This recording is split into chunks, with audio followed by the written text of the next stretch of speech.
AITAH for feeling relieved after someone who hurt me in childhood passed away?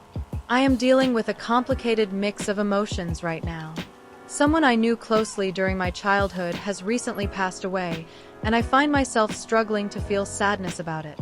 Instead, I feel a confusing mix of guilt and relief, and it's been eating away at me.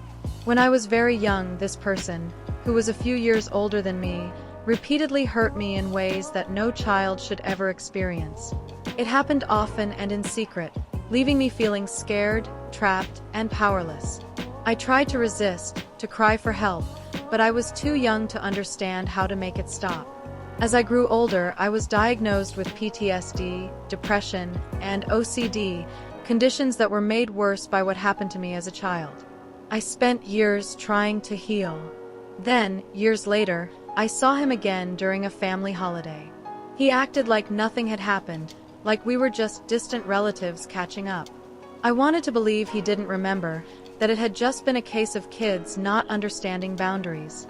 But then he made a remark, an inappropriate joke, that made it clear he not only remembered, but didn't feel sorry at all.